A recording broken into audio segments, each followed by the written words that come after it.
Bonsoir à toutes et à tous et bienvenue dans le 7-8. Nous sommes le jeudi 21 décembre. Voici les titres. Une attaque de plus a été commise envers le corps enseignant. Mardi 19 décembre, un élève du collège Léonard de Vinci à Équevilly aurait tenté d'empoisonner l'une de ses professeurs avec un produit détergent. Nous ferons le point sur cette possible tentative d'empoisonnement dans quelques instants. Le chef triplement étoilé Christian Lesquer s'invite à la maison Fournaise de Chatou. En collaboration avec la chef du restaurant, il revisite des plats traditionnels. Boudin, hachis parmentier, mousse au chocolat. Les journalistes de la rédaction sont allés les goûter. Et le jeudi, comme d'habitude, nous vous donnerons nos idées de sortie pour le week-end. Au programme de ce soir, concert de Jean-Michel Jarre au château de Versailles, des contes de Noël au château de Breteuil ou encore un tour d'horizon des patinoires de Saint-Quentin en Yvelines. Et puis les invités du 7-8 en deuxième partie d'émission. Ce soir, focus sur la nouvelle pépite du tumbling. Kevin Ferreira, 20 ans, a participé au dernier championnat du monde à Birmingham en Angleterre.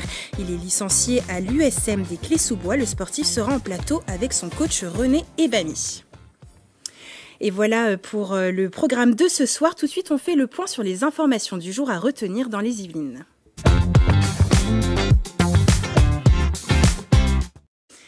Et on commence avec vous, Gabriel Gontier. Donc, je le disais tout à l'heure dans les titres, mardi dernier, un goûter de fin d'année dans le collège à Équevilly a viré la catastrophe. Oui, tout à fait, Régine. Un élève de 3e a versé du détergent mélangé à une boisson sucrée à sa professeure d'art plastique.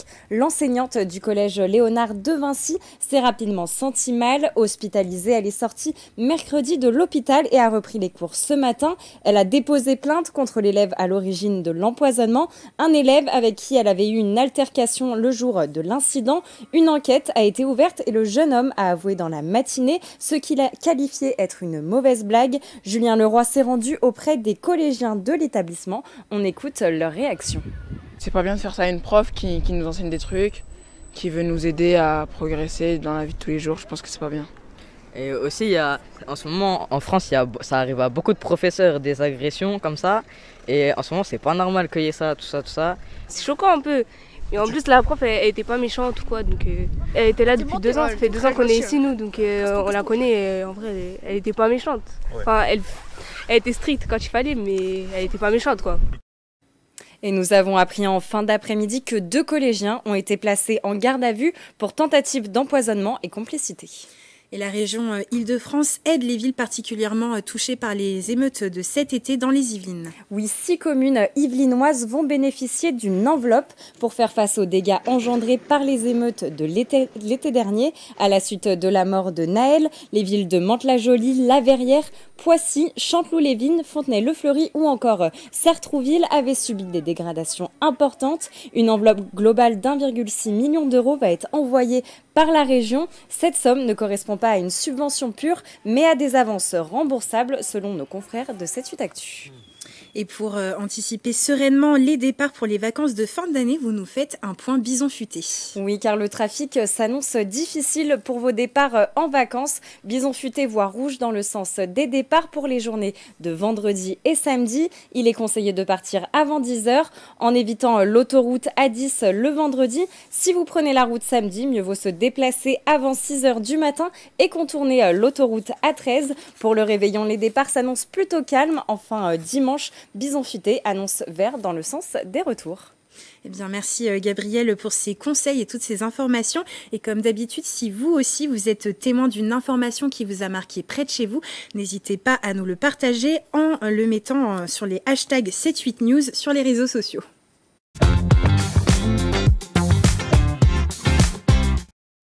Et on continue toujours avec vous, Gabriel. Vous êtes sur tous les fronts ce soir. Et on continue notamment avec le conseil d'agglomération de Saint-Quentin en Yvelines qui s'est tenu la semaine dernière. Quels sont les points à retenir ? Eh bien, premier point important, Régine, celui de la Nationale 10, notamment l'enfouissement de la route au niveau de Trappes. L'enquête publique date de fin 2016 et les travaux vont s'étendre de 2024 à 2029. Alors, les élus ont évoqué le financement. L'État a revu sa copie de plus de 56% 10%, passant de 95 millions à 149 millions d'euros de travaux pour cet enfouissement, financé également par la région, le département, l'agglomération de Saint-Quentin-en-Yvelines et la commune de Trappes. On écoute le conseiller communautaire délégué à la voirie et aux grands travaux. Les 5 partenaires ont décidé de remonter leur participation au prorata du pourcentage sur lequel ils s'étaient engagés. Ce qui pour Saint-Quentin fait une augmentation de 7,6 millions d'euros quand même, donc augmentation très conséquente. Alors que l'on suit parce que le projet pour nous est important, et surtout on le suit pour une autre raison également, c'est que ce projet nous permet d'obtenir de l'État un engagement sur le projet de Malmedonne, le carrefour un peu plus loin, qui lui est au rond-point de Maurepas, Coignières et La Verrière, avec aussi un projet d'enfouissement plus modeste, qu'on parlera d'une vingtaine de millions d'euros, mais quand même également très important pour permettre un accès direct à la gare.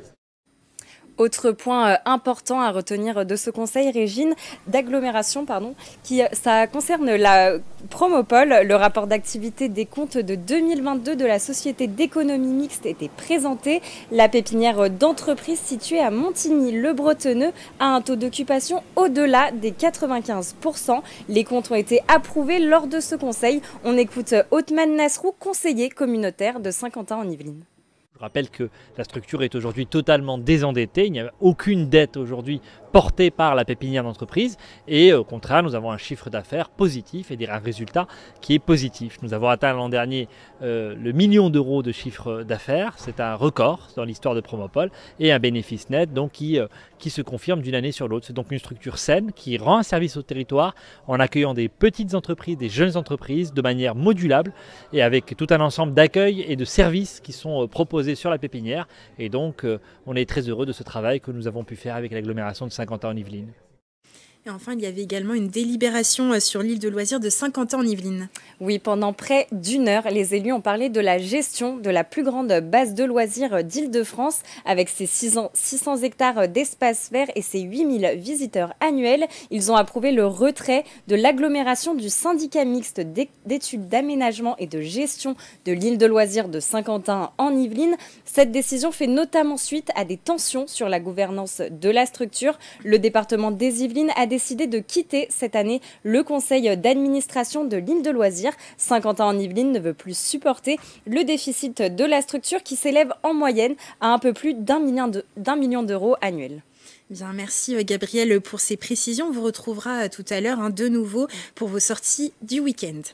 Et puis on va maintenant parler de Noël. Le réveillon approche à grands pas et le saumon fumé et la truite sont des produits phares de nos repas de fête. Installée dans le nord des Yvelines, la pisciculture de Villette est en effervescence. Poissons entiers, tranchés ou en conserve, la palette de choix est exhaustive. Un reportage de Julien Leroy. Des gestes précis et rapides. À quelques jours des fêtes de fin d'année, 5 trancheurs de la pisciculture de Villette s'affairent pour préparer les saumons. Salés, fumés pendant 24 heures et tranchés sur place. Un rythme soutenu pour satisfaire un carnet de commandes bien rempli. Plus de la moitié de la production annuelle de ces poissons est réalisée durant le mois de décembre. On fume au moins 50 kg par semaine toute l'année. Et en ce moment, évidemment, c'est plutôt 50 kg par jour. Suivant la taille du saumon, on va faire des tranches plus ou moins grandes. Et puis on va les calibrer. Par exemple, là, je suis en train de les calibrer à 45 grammes pour faire des tranches pas trop grosses. Ce qui permet de faire des plaques de 10 tranches, par exemple, qui ne sont pas trop copieuses. Le saumon provient des îles Féroé en Europe du Nord, contrairement à la truite. Ce produit phare de la pisciculture de Villette est élevé sur place dans ces bassins de plus de 120 ans. Nourri principalement à base d'insectes, on retrouve ici des variétés comme la truite arc-en-ciel, fario ou jaune. Nous allons un matin les abattre. Ces poissons sont très rapidement, dans les minutes qui suivent, éviscérés au ciseau. Ensuite plongés dans de l'eau salée, donc une saumure, pendant quelques heures. Et ensuite suspendus à un crochet en inox et accrochés à des grilles qui vont en chambre froide pour se reposer pendant minimum 24 heures, pour que la chair se détende. Dans ce grand four, 240 truites sont fumées grâce à cette sciure de bois de hêtre. Une cuisson d'1 heure à 150 degrés. Plus de 2000 sachets de ces produits sont conçus pour les fêtes. Une activité réalisée sur le site depuis 1947. Je prends le poisson le plus gros. Et la petite astuce, ça va être d'aller voir à cœur s'il reste du sang et si le sang est cuit ou pas. Je vais essayer de décoller gentiment la colonne vertébrale de la chair.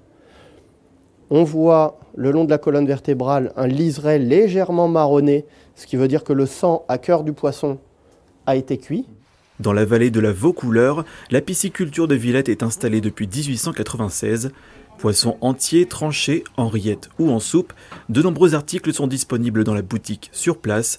Comptez 82 € le kilo pour des tranches de saumon fumé et 4,80 € pièce pour une truite fumée de 150 grammes. De quoi combler les papilles des convives les plus exigeants durant vos repas de fête. Allez, comme chaque jeudi, c'est l'heure d'ouvrir une page loisirs.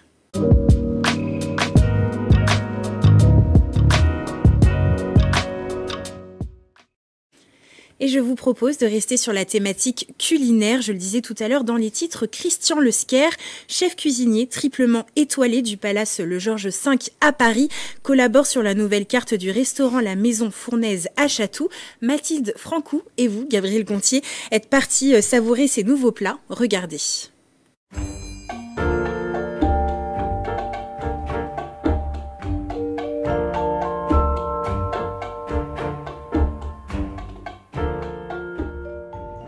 Le chef triplement étoilé Christian Lesquer, icône de la haute gastronomie parisienne, s'invite à la Maison Fournaise de Chatou. Depuis octobre, il collabore avec la chef actuelle Hakima El Berimi. Ils réinventent la carte ensemble. Je vous propose qu'on aille découvrir tout ça. Située en bord de Seine, la Maison Fournaise est chargée d'histoire. Créée en 1857, les peintres impressionnistes Pissarro, Degas ou encore Renoir sont venus manger ici. Auguste Renoir a d'ailleurs représenté le lieu dans son fameux tableau Le Déjeuner des Canotiers. Et depuis 166 ans, l'esprit est resté le même. On y retrouve une impression de guinguette parisienne. Et en ce mardi midi, les clients sont nombreux. J'aime le cadre, j'aime l'endroit, et puis l'histoire du lieu aussi, c'est important. L'environnement est agréable et puis la cuisine est délicieuse. Je viens très régulièrement dans ce superbe restaurant et je découvre pour la première fois le nouveau chef et la nouvelle carte. Et je suis absolument fasciné par la qualité des mets, de la présentation. On y vient depuis très longtemps. Moi, ça fait 30 ans que je connais cette maison. Alors je conseille aux gens qui veulent venir manger des ravioles, elles sont très bonnes. Christian Lesquer est le chef du restaurant Le 5 au sein du palace parisien Four Seasons Georges V. Grâce à cette nouvelle collaboration avec la chef Hakima El Berimi, de nouveaux plats sont à la carte, comme le boudin à la passion ou la mousse au chocolat. Je crois qu'aujourd'hui, ce qui est très bien à mon niveau, c'est d'expliquer, de transmettre un peu, on va dire, l'art de vivre dans une petite maison particulière, qui est quand même une maison bourgeoise, entre parenthèses, et c'est de donner un peu de peps dans la cuisine. Les deux chefs mettent également à l'honneur les produits de saison et favorisent le circuit court et le terroir francilien. Pour la chef Hakima El Berimi, cette collaboration est une aubaine. Apprendre le bonne manière de travailler, la bonne cuisine française, ça fait vraiment un grand plaisir de travailler avec le chef comme chef Christian Lesquer.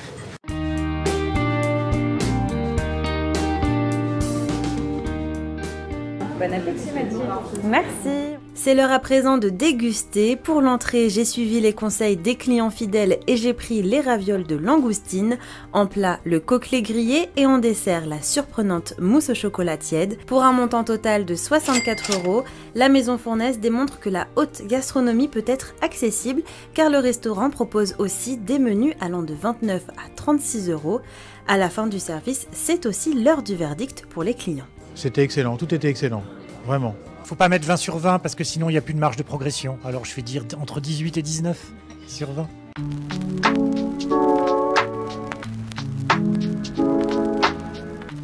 Alors si vous aussi vous voulez tester le restaurant La Maison Fournaise, sachez qu'il est ouvert tous les jours sauf le lundi.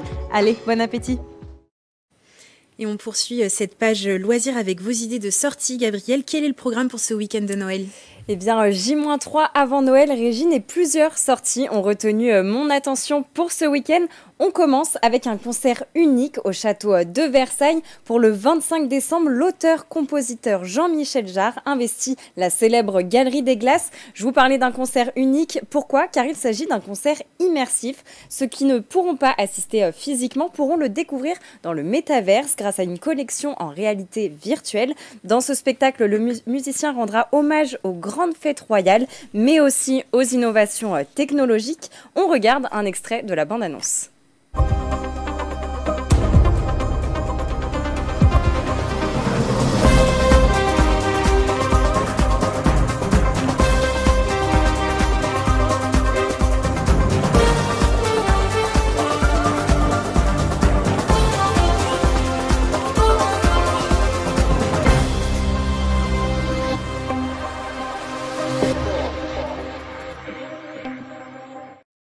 Au total, c'est 600 spectateurs qui sont attendus en physique. Et pour ceux, Régine, qui veulent y assister à distance et qui sont moins à l'aise avec le métaverse, rendez-vous sur W9 où le concert sera retransmis. En tout cas, de quoi danser toute la soirée du 25 décembre et même potentiellement de redécouvrir la Galerie des Glaces sous toute une autre forme. Alors on part maintenant direction Rambouillet où un autre rendez-vous nous attend ce week-end. Oui, et ça se passe au musée Rambouillet-Train qui vous propose un voyage de Noël pour le 23 décembre. Au programme de ces animations festives, contes de Noël suivi d'une visite du musée, une plongée dans le monde du train miniature qui pourrait aider les petits et les grands à patienter encore un peu jusqu'au soir de Noël. À noter également que les 27 et 28 décembre, ainsi que les 3 et 4 janvier, le musée vous propose de monter à bord de son train de jardin spécial Noël. De quoi prolonger les fêtes. Exactement. Et une autre activité de saison pourrait également vous faire patienter avant le réveillon. Plusieurs patinoires vous ouvrent leurs portes en ce moment.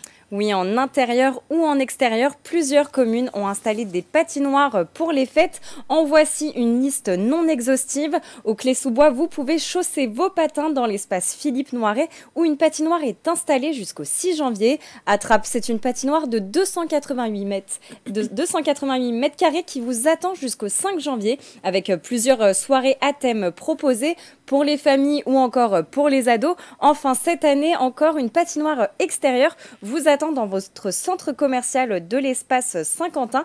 Elle est accessible jusqu'au 6 janvier. Et dès samedi, le château de Breteuil propose lui aussi des animations pour les fêtes de fin d'année. Si vous souhaitez découvrir ou redécouvrir le château de Breteuil, c'est le moment, Régine. Pour les fêtes, le monument a revêtu ses plus belles décorations, sapins, tables de fête ou encore façades et jardins illuminés. Le château des contes de Perrault est féerique. En plus des visites commentées, des contes de Noël seront proposés ce week-end.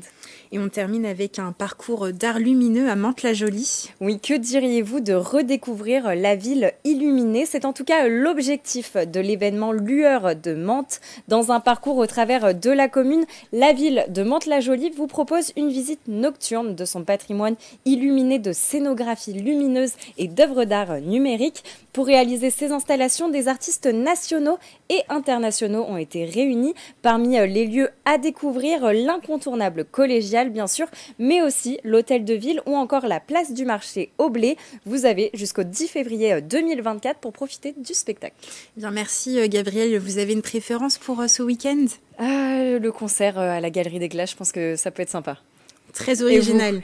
Moi, je dirais plutôt la patinoire. Ouais. Ça fait un petit moment que j'ai pas testé. J'aimerais bien voir ce que j'ouvre. Allez, on prend maintenant à la direction de Chevreuse jusqu'au 14 avril. Le musée Grattalou exposera les œuvres inédites de l'artiste polonais Ladislas Kijno, ce peintre connu pour ses œuvres sur papier froissé. Les explications de Mathilde Francou.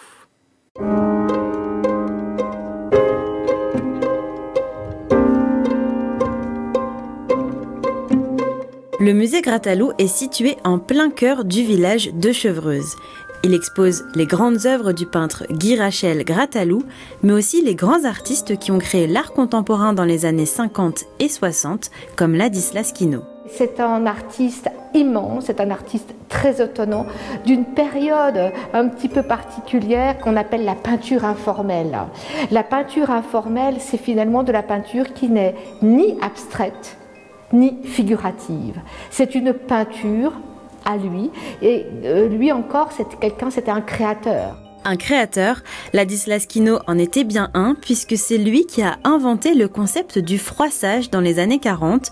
Lorsque l'artiste n'était pas content de ses dessins, il les froissait et les mettait dans sa poche. Un jour, en ressortant un de ses brouillons, il s'est dit qu'il fallait en faire une œuvre d'art. Il faut savoir une chose, c'est que Quinault, c'est aussi l'ancêtre, c'est le précurseur du street art. Hein. C'est lui qui, le premier, a tagué cette toile. Hein. Donc vous avez ici cette œuvre Buddha Tag qui à la fois exprime cette technique nouvelle qui était effectivement de taguer, de maltraiter ces toiles. Ladislas Quinault était aussi un peintre engagé à travers son art.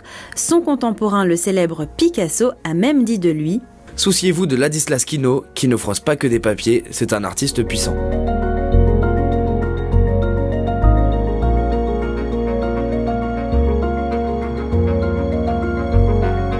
Et puis dans le jardin, on présente justement des artistes vivants et talentueux. Et je vous emmène voir Laurette Sucard. Laurette Sucard est une artiste pluridisciplinaire. Elle est à la fois poétesse, plasticienne et éditrice de livres.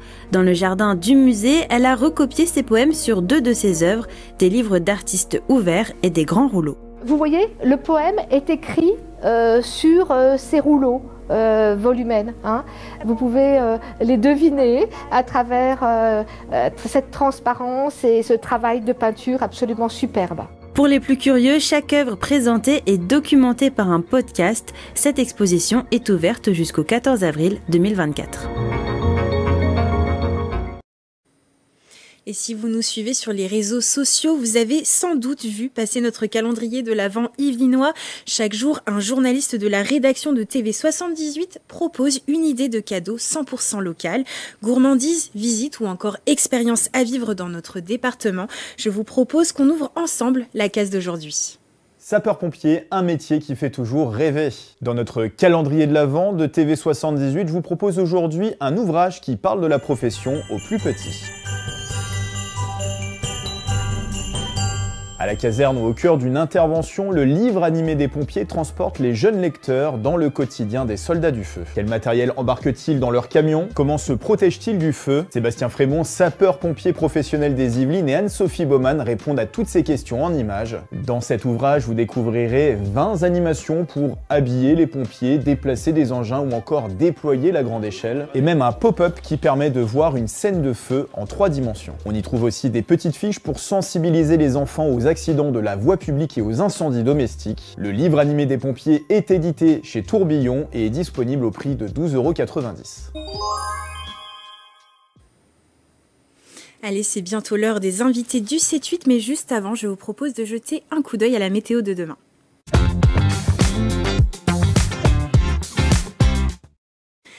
Demain matin, le ciel sera couvert sur l'ensemble du territoire. Il faudra s'attendre également à quelques averses du côté de Mantes-la-Jolie, Versailles et Rambouillet. Les températures seront plutôt douces au-dessus des normales de saison, en moyenne 10 degrés sur tout le territoire. Et pas de changement, l'après-midi, le ciel restera gris. Il fera entre 10 et 12 degrés. Pour les prévisions météo de ce week-end, samedi, le soleil fera tout de même quelques apparitions avec des éclaircies sur tout le département. Il fera entre 8 et 12 degrés. Dimanche, la grisaille fera son grand retour. Au niveau des températures, Météo France prévoit une légère hausse. Il fera entre 9 et 13 degrés. Allez, c'est l'heure à présent de passer aux invités du 7-8.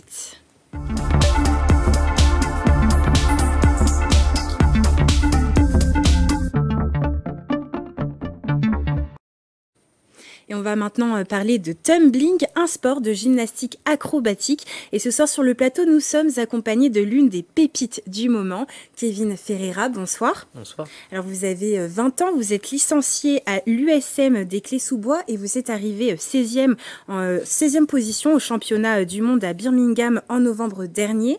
Aujourd'hui, vous êtes accompagné de votre coach, donc René Ebami. Bonsoir. Bonsoir. Alors vous suivez Kevin Ferreira depuis déjà 5-6 ans. Voilà, 5-6 ans, effectivement. Alors aujourd'hui, c'était votre première participation donc au championnat du monde senior. Vous étiez classé à la 19e place l'an dernier et cette année vous êtes 16e.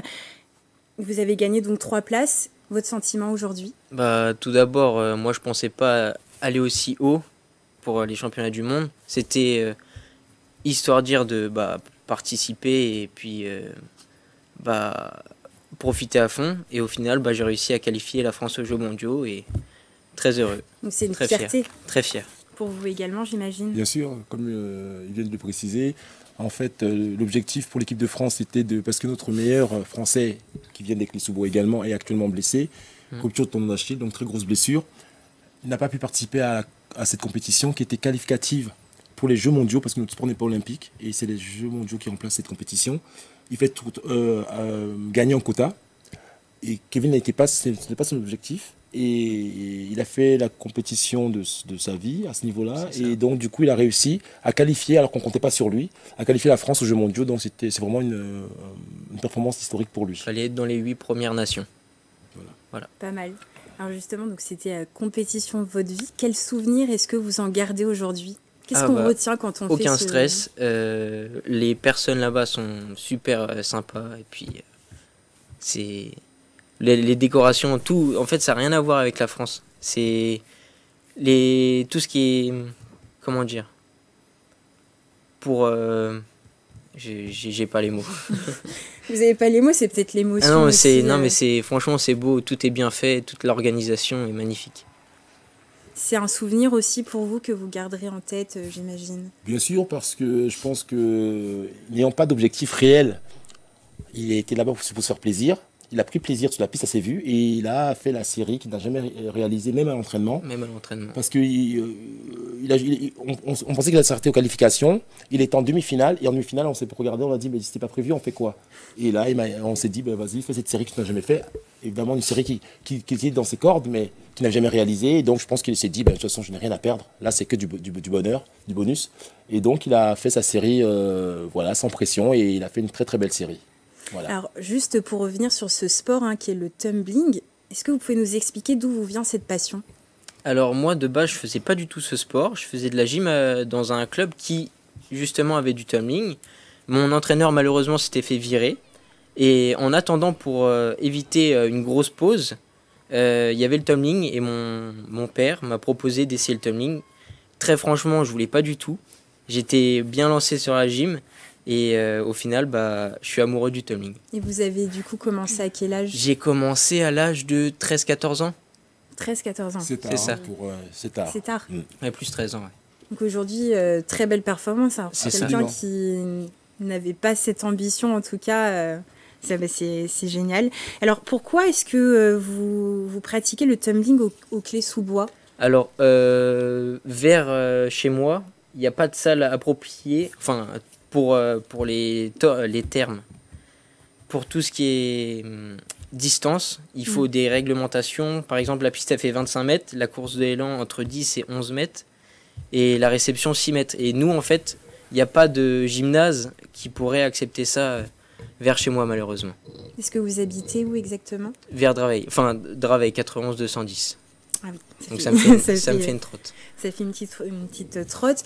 Alors dans ce club, il y a aussi Axel Duriez, qui est également une pépite. Quelles sont vos relations aujourd'hui? C'est mon meilleur ami. Waouh. Malheureusement, il n'est pas là avec nous ce soir, mais ça aurait été un grand plaisir.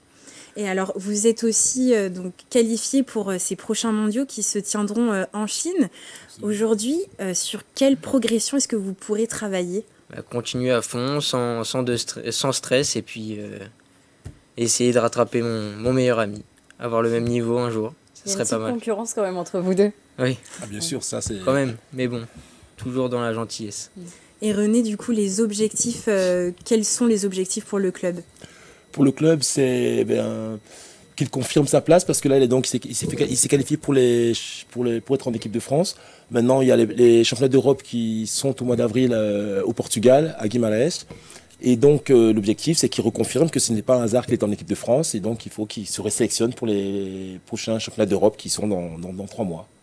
Voilà. C'est pas un hasard, mais finalement, est-ce que vous aussi, vous n'y êtes pas pour quelque chose de toutes ces réussites? Je n'aime pas trop parler de moi. C'est vrai que je suis un grand passionné. Je pense que je tombe sur des pépites aussi. En fait, c'est un échange entre l'athlète et moi. C'est-à-dire, moi, j'ai une part dans son résultat. Lui également, il a une part, et je pense que c'est la connexion des deux personnes qui font que on peut aboutir à... Si on regarde dans la même direction, en général, ça paye. En général, donc moi, je suis un grand passionné de tumbling. je leur transmets la passion, ils sont des passionnés, puis les objectifs, on les fixe ensemble, et à partir du moment où ils sont fixés ensemble, en général, ça marche en général. Donc c'est plutôt complémentaire, c'est un plaisir à la fois pour vous et pour Bien sûr, sinon je le ferai pas. C'est vraiment un plaisir je ne dis pas que pourtant c'est mon métier, mais rarement que je vais travailler. Je dis je vais entraîner, donc ça dit tout. Voilà. Et donc de nouveaux objectifs pour l'année prochaine? Donc je vous ai dit championnat d'Europe pour lui, et j'ai un petit jeune aussi, Thiago Vieira, qui est junior. Et donc championnat d'Europe senior et junior, c'est la même semaine, donc pour le petit aussi, qui sont en équipe de France junior. Là on aura gagné quelque chose, quoi. Eh bien, merci Kevin Ferreira et René Ebami. Bien, nous, en tout cas, on continuera à vous suivre dans votre parcours, et d'ailleurs, on vous souhaite le meilleur. Et c'est également la fin de ce 7-8. Je vous remercie pour cette fidélité. Je vous souhaite de passer une excellente soirée sur TV78 et bien sûr de passer un excellent réveillon de Noël.